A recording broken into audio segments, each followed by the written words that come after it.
your opening screen of Photoshop. So hopefully you understand. You're going to go to that Windows icon. You can go ahead and start typing in Photoshop.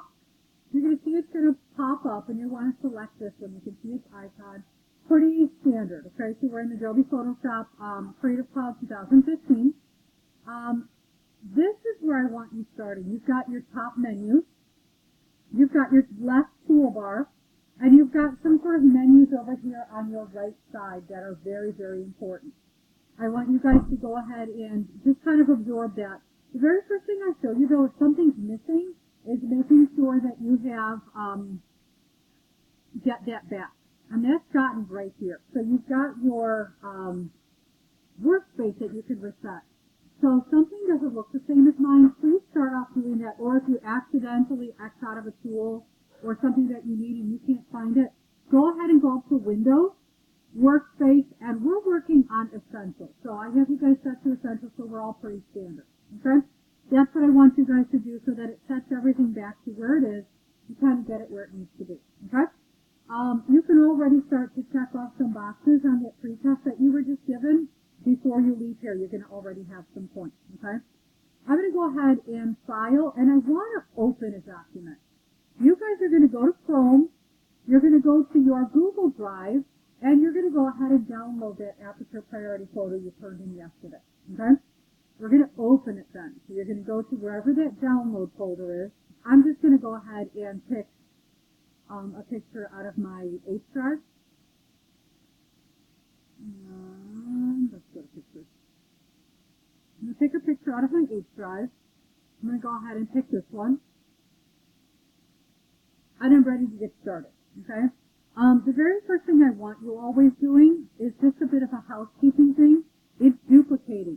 Photoshop works in layers, very much like a sandwich, okay? So you've got your bottom layer, which is your background. You're going to have other layers eventually going above that, which could be cheese, it could be tomato, it could be lettuce, whatever that is. That's how you're going to build your sandwich. Once you take a bite out of that sandwich, though, you cannot put it back. You have to start that sandwich over again for a brand new sandwich, okay?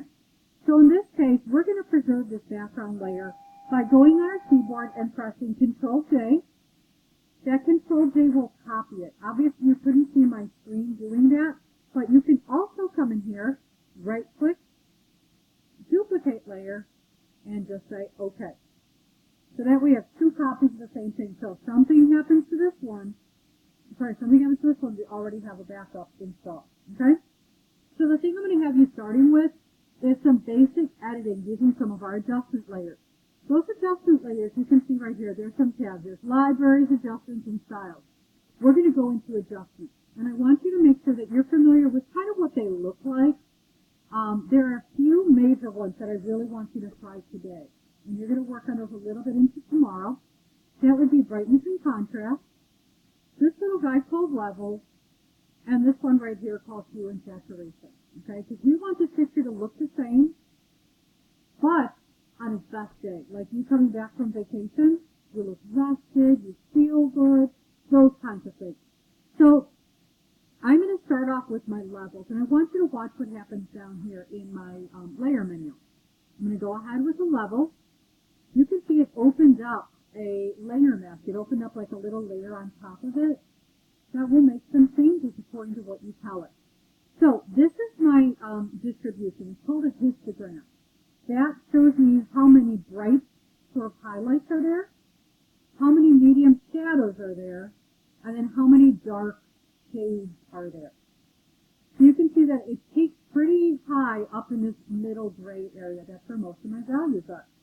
I can actually take that, I'm going to take that menu, just kind of move it over so I can see my picture, and I might grab this slider. Notice it's the one right under the histogram, not this down here. I might say I want to intensify those shadows. Obviously, if I go too far, it becomes a little ridiculous, so you want to make sure you balance.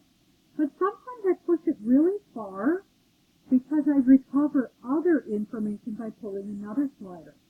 So this is where you really need to kind of take a look at what's in front of you and make a decision. You might say, oh, I love that. It's wonderful. Please don't oversaturate. Please don't blow out your values like this. Some of you might think that looks really cool, but as a photographer,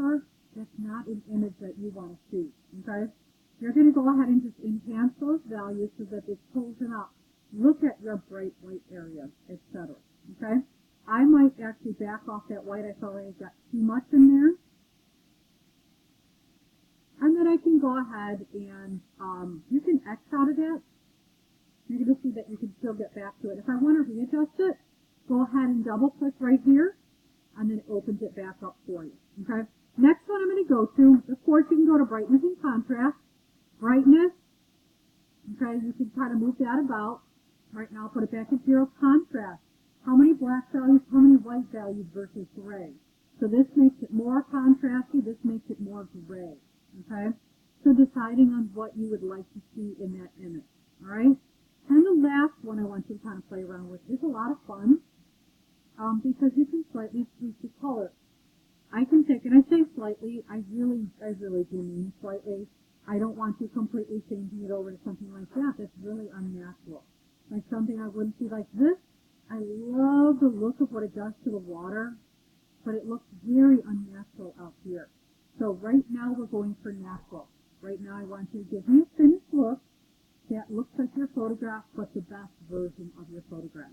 So again, moving it slightly to the left or slightly to the right. Maybe I want to get more of that red value instead of it being purple, or maybe I like that purple and I want to sort of like soften it up like that.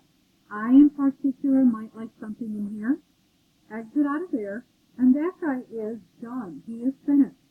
To save that, of course, please feel free to go back to any of those to readjust, especially when you make a change to one. You may need to make a change to another one after that to just kind of fine-tune it a little bit more.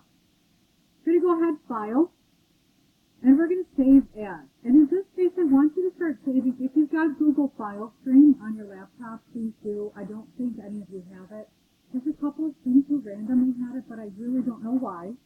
You can actually go ahead to your H drive. Your H drive is your ID number. It's your ID number with a $ and a slash, I think it is. So that's my H drive. I'm going to go ahead and create a new folder. In your case, I would suggest that you call it digital photo, just to have an extra folder. Let me rename it. Okay, I put it 2 only because I already have one called that in here. So I'm going to go ahead, open that one up, and I can change this name. I can say flower aperture priority edit in CF. It could be like my little code for what I'm using. This is my aperture priority flower edited in Photoshop. And then I hit save. Okay? That is now saved as a Photoshop document. I'm not asking you to convert it to anything else. Eventually I may ask you for screenshots or other things to sort of show me what you've worked on for that time period. But when I open up your file, I will be able to see evidence of you having these adjustment layers, which is really, really important. Okay? Again, don't forget, go to Chrome. You're going to go ahead and download your aperture priority image that you turned in yesterday. That's that big final one. You're then going to open it in Photoshop, and let's see what magic you can sort of have with that particular piece. And that is pretty much where we're at today. The other thing I want to show you over here, though we don't really need them yet, you do have a lot of different tools. In Photoshop, whenever you have a tool with that little teeny tiny triangle right around the bottom right corner, that means there are other tools kind of nestled underneath it. So when I click on this one, you can see a whole bunch of possibilities. Again, we're not using any of these tools today, but you do want to make sure that you are aware that they exist, and you just want to be familiar with it. Again, if you watch this and pause it, I would suggest you put on your iPad while you're working on it. You could watch how I opened up a document. You could watch how I edited a document. You can watch how I save a document. And then you can go ahead and get yourself to a good place where you've got a great piece to turn in. And that's it. And sorry to add one more little bit. I just want to point out this right here. If you want to see, you've got an eyeball. If you want to see what it looks like before making a change, you can sort of click on that eyeball and you can see the before, the after. So you can see how each layer kind of builds on itself. And you can get those things to a good place. Okay? And that's it. I just wanted to make sure you guys understood about checking and seeing your progress.